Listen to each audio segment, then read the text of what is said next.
एकॉन्ड्रोप्लेजिया ये जो है मोस्ट कॉमन फॉर्म है ड्वार्फिज्म का। अगर हम कहते हैं ड्वार्फिज्म की बात करें, ड्वार्फिज्म का मतलब क्या होता है? नाटापन या फिर बौनापन। ड्वार्फ जो वर्ड है इसका मतलब होता है बौना या फिर नाटा।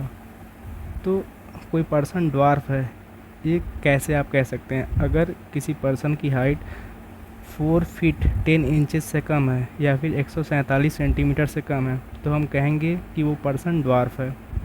और अगर एवरेज हाइट की बात करें तो जो ड्वार्फ लोग होते हैं उनमें मेल में एवरेज हाइट 4 फीट देखी गई है और फीमेल में 3 फुट 8 इंच। मतलब फ़ीमेल में हाइट और ज़्यादा कम होती है मेल के कंपैरिजन में। तो ड्वार्फिज्म जो मोस्ट कॉमन काज है एकॉन्ड्रोप्लेजिया का। एकॉन्ड्रोप्लेजिया क्या है? एक ऐसी डिजीज़ है जिसमें जो है लिम्स की साइज़ डिक्रीज कर जाती है। जो लॉन्ग बोन है पैर की और अपर लिम और लोअर लिम की, उसकी लेंथ बढ़ना रुक जाती है। इस वजह से इंसान की हाइट कम हो जाती है और शॉर्ट स्टैचर हो जाता है। अगर बात करें हर 40,000 बर्थ में से एक पर्सन बोर्न होता है एकॉन्ड्रोप्लेजिया का। तो डॉर्फिज्म का सबसे मोस्ट कॉमन काज है वो एकॉन्ड्रोप्लेजिया है। लेकिन डॉर्फिज्म अदर काजेज़ की वजह से भी हो सकता है। ये तो एक जेनेटिक डिजीज़ है। बाकी जो अदर काजेज़ की अगर हम बात करें तो जेनेटिक बोन डिसऑर्डर जिस चर्चा कर रहे हैं एकॉन्ड्रोप्लेजिया की, और इसमें दूसरा डिसऑर्डर क्या है? थैनेटोफोरिक डिस्प्लेजिया। वहीं पर अगर हार्मोन की डिफिशियंसी हो जाए तो उससे भी हो सकता है डॉर्फिज्म। ग्रोथ हार्मोन की डिफिशियंसी हो जाए या फिर थायराइड हार्मोन की डिफिशियंसी हो जाए, इसको कि हाइपोथायराइडिज्म कहते हैं। तीसरा कॉज क्या है? Metabolic disorder. इसमें रिकेट्स की वजह से भी हो सकता है और एमपीएस की वजह से हो सकता है। म्यूकोपॉलीसैकेराइडोसिस, अगर आपने ये लेक्चर नहीं देखा है तो जाकर देखें, लिंक डिस्क्रिप्शन में दिया है जिसमें मैंने एमपीएस के बारे में डिटेल में डिस्कस किया है। लास्ट क्या है? क्रोमोसोमल डिसऑर्डर की वजह से भी हो सकता है, जैसे कि टर्नर सिंड्रोम और नूनन सिंड्रोम। लेकिन डॉर्फिज्म जो सबसे ज़्यादा एकॉन्ड्रोप्लेजिया की वजह से होता है, तो इस लेक्चर में हम इसी के बारे में डिटेल में डिस्कस करेंगे। अगर हम पैथोफिजियोलॉजी की बात करें इसमें बेसिकली होता है क्या है? अगर आप ध्यान देंगे, जो एकॉन्ड्रोप्लेजिया वर्ड है, प्लेजिया का मतलब होता है ये सेल्स के नंबर को बता रहा है, और कॉन्ट्रो का मतलब क्या है? कार्टिलेज के बारे में बता रहा है। मतलब कार्टिलेज में ही कुछ गड़बड़ी आ रही है। तो ये गड़बड़ी क्यों आती है? इसमें होता क्या है? जो क्रोमोसोम 4 है, क्रोमोसोम 4 में के जो शॉर्ट आर्म क्रोमोसोम पे एक जीन प्रेजेंट होता है FGFR3 जीन, जिसको कि fibroblast growth factor receptor 3 gene भी कहते हैं। इसमें म्यूटेशन हो जाता है और इस म्यूटेशन होने की वजह से क्या होता है? ये FGFR3 जो ओवर एक्टिव हो जाता है, जिसकी वजह से ये कॉन्ड्रोसाइट के प्रोलिफरेशन को रोक देता है। कहाँ पे? ग्रोथ प्लेट पर। अगर आपको नहीं पता तो मान लो ये लॉन्ग बोन मैंने ड्रा की है, ये क्या है तुम्हारा? ये डायफाइसिस है और ये ऊपर क्या है? एपिफाइसिस है। और इसी एपिफाइसियल रीजन पर क्या प्रेजेंट होता है? कॉन्ड्रोसाइट। और ये कॉन्ड्रोसाइट जो है यही फिर कन्वर्ट होता है किसमें? ऑस्टियार्ड सेल में। तो इस वजह से क्या, बोन की लेंथ इंक्रीज करती है। लेकिन क्या हो, अगर ये कॉन्ड्रोसाइट का प्रोलिफरेशन ही रुक जाए तो फिर बोन की लेंथ इंक्रीज नहीं कर पाएगी। तो उसकी वजह से क्या होगा? इनकॉन्डल ऑसिफिकेशन में गड़बड़ी आ जाएगी, जिसकी वजह से लिम्स की लेंथ नहीं इंक्रीज होगी और शॉर्ट स्टैचर हो जाएगा।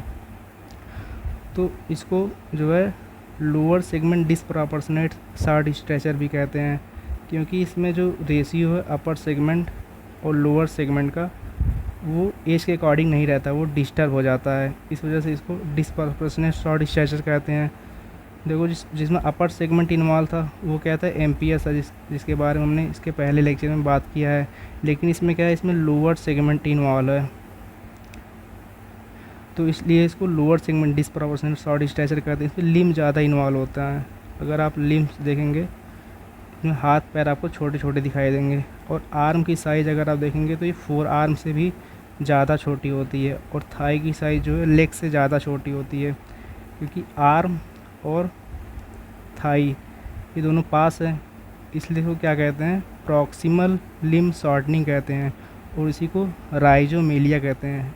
राइजो का मतलब क्या होता है, रूट, और मेलिया का मतलब क्या होता है, लिम्ब, मतलब जड़ है, जो पास का लिम्स है वो ज़्यादा अफेक्ट होता है, इसलिए इसमें आर्म और थाई ज़्यादा अफेक्ट होते हैं, उनकी लेंथ कम हो जाती है।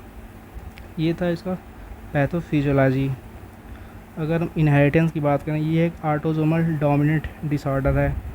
तो अगर मेल अफेक्टेड है तो जो है 50% चांसेज है उनके बच्चे में डॉर्फिज्म होने का।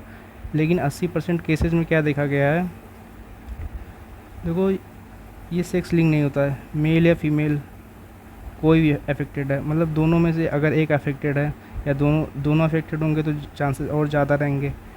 लेकिन अगर एक ही अफेक्टेड है तो फिर 50% चांसेस होते हैं डॉर्फिज्म होने के बच्चों में। लेकिन 80% केसेस में क्या देखा गया है, स्पोरेडिक देखा गया है, मतलब जो पर्सन को हो रहा है डॉर्फिज्म उसके फैमिली में किसी को भी ऐसा कुछ नहीं है, तो फिर इसका मतलब न्यू म्यूटेशन हो रहा है। इसको क्या कहते हैं, डी नोवो म्यूटेशन कहते हैं।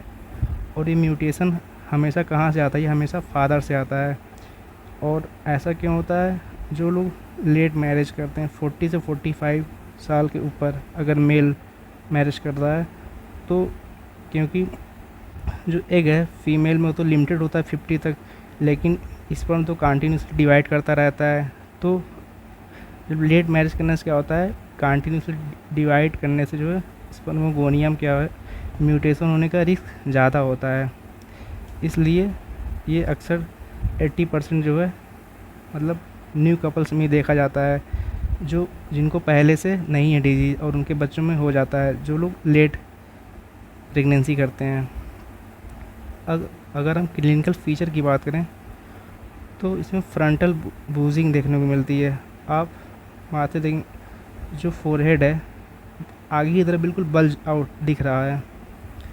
बाकी इसमें जो है मिड फेस हाइपोप्लेजिया देखने को मिलता है। अगर आप नाक देखेंगे तो जो नज़ल ब्रिज है ये फ्लैट हो गई है बिल्कुल, और इसकी वजह से क्या होता है, रात में सोते समय ब्रीदिंग स्टॉप हो जाती है कभी कभी, जिसको स्लीप एपनिया कहते हैं, बच्चों में ज़्यादा देखा जाता है। बाकी चीक बोन भी अंडर डेवलप्ड है, और अपर जा अगर देखेंगे मैक्सिला, ये भी अंडर डेवलप्ड है, क्योंकि सेंट्रल पोर्शन फेस का इसमें डेवलपमेंट सही से हो नहीं पाता। जो सेंट्रल पोर्शन है फेस का उसकी डेवलपमेंट सही से ना होने की वजह से इसको मिड फेस हाइपोप्लेजिया नाम दिया गया है। बाकी अगर इसमें आप हैंड देखेंगे तो हाथ ट्राइडेंट हैंड कहा जाता है। इसमें जो गैप जो है मिडल और रिंग फिंगर, जो देखो मिडल फिंगर है और ये रिंग फिंगर, इनके बीच में देखो गैप ज़्यादा इंक्रीज कर जाता है, इसको ट्राइडेंट हैंड करते हैं। और ये किससे मिलता है, 3 पॉइंट फॉर्क से मिलता है, जैसे एक चम्मच होता है चाउमीन खाने वाला, उसी टाइप का कुछ हैंड मिलता है, इसलिए इसको ट्राइडेंट हैंड कहते हैं। बाकी अगर इसकी हेड देखेंगे तो हेड साइज लार्ज हेड दिखाई देगा, तो इसको मैक्रोसेफेली भी कहते हैं। और लार्ज हेड साइज होने की वजह से क्या होता है, तो तुम्हारा CSF फ्लूइड उसका ड्रेनेज सही से नहीं हो पाता, जिसकी वजह से हाइड्रोसेफेलस होने के चांसेस भी इंक्रीज कर जाता है। बाकी इसमें लॉर्डोसिस देखने को मिलता है, लोअर बैक में आपको इनवर्ट कर्विंग देखने को मिलेगा, इसी को लॉर्डोसिस कहते हैं, जो कि तुम्हारा एकॉन्ड्रोप्लेजिया में देखने को मिलता है। बाकी इसमें क्योंकि लेंथ नहीं बढ़ रहा है तो विड्थ बढ़ने लगती है, इसलिए जो को थिकनेस देखने को मिलेगा, अपर और लोअर लिम्ब में देखने को मिलेगा थिकनेस, मोटे हाथ पैर देखने को मिलते हैं। उसकी वजह से क्या होता है, लिमिटेड रेंज ऑफ मोशन हो जाता है एल्बो में, तो जितना एक नॉर्मल बच्चा अपना हाथ चारों तरफ घुमा सकता है, तो ये बच्चा उतना अपना हाथ नहीं घुमा पाता है। बाकी बात करें तो इसमें मेंटल साइकेट्रिक इलनेस भी देखने को मिलता है, क्योंकि बच्चे का फीचर अलग है, बिल्कुल एक्सटर्नल अपीयरेंस ही अलग है।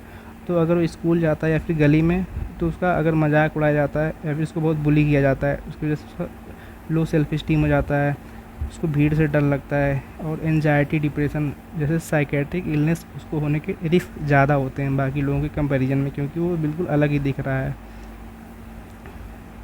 एक डाटा 2020 की स्टडी से पता चला है कि जो लोग एकॉन्ड्रोप्लेजिया से ग्रसित थे यूएस में, उनको 3 गुना ज़्यादा चांसेस है साइकेट्रिक इलनेस होने के नॉर्मल पॉपुलेशन के कंपैरिजन में। तो ये कितना ही डेंजरस हो सकता है मेंटली। बाकी अगर हम बात करें, इसमें फिजिकल अपीयरेंस भले ही अफेक्ट होता है, लेकिन अगर हम बात करें आईक्यू और लर्निंग एबिलिटी, ये इसमें अफेक्ट नहीं होती, ये नॉर्मल रहती है। तो मतलब ब्रेन अफेक्ट नहीं होता। अगर बात करें डायग्नोसिस की, तो डायग्नोसिस के लिए डीएनए टेस्टिंग कर सकते हैं बर्थ के बाद, या फिर बर्थ से पहले भी कर सकते हैं। बाकी अगर आप एक्सरे करते हैं तो एक्सरे में शैम्पेन ग्लास अपीयरेंस देखने को मिलता है। पेल्विस का एक्सरे करते हैं तो शैम्पेन ग्लास अपीयरेंस देखने को मिलता है, जैसे शैम्पेन के ग्लास होता है कुछ इस तरीके से, उसी तरह का कुछ अपीयरेंस यहाँ पे देखने को मिल रहा है। इसको कि शैम्पेन ग्लास अपीयरेंस कहते हैं।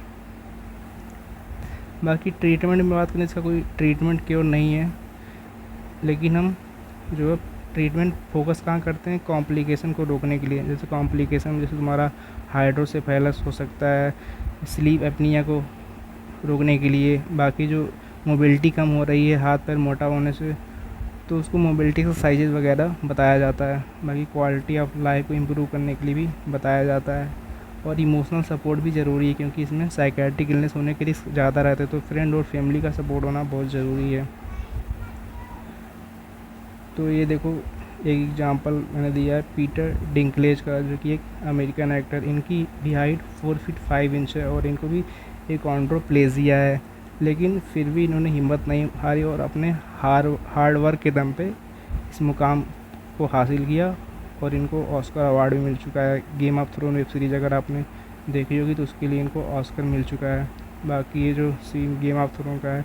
बाकी आपको ये लेक्चर अगर अच्छा लगा हो तो लाइक करें, शेयर करें और कमेंट करना ना भूलें। Thank you for watching. मिलते हैं नेक्स्ट वीडियो में।